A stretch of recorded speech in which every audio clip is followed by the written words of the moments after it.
welcome to Wendy Styles. I want you guys to check out this beautiful short natural haircut, and I want you to know that age is not a hindrance to good taste, and age is also not a hindrance when it comes to an attractive look.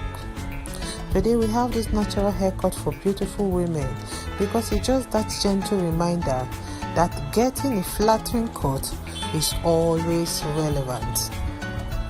And this hairstyle is a haircut like this video today. You would draw some kind of hair inspiration and learn how to remain beautiful and graceful through the years.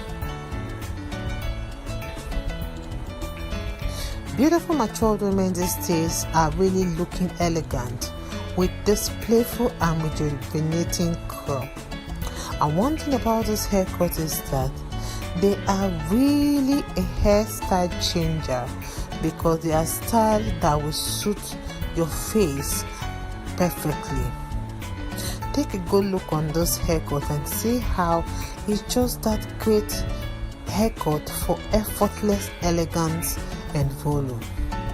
And don't forget about how trending hair shades, can make you look so smart and make your gray look purposeful.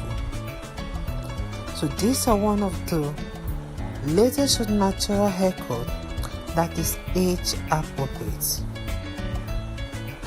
So today in Wendy Styles, we have this beautiful styles that will match your look and make you look so gorgeous this season. They are really a flattering haircut for beautiful matured women.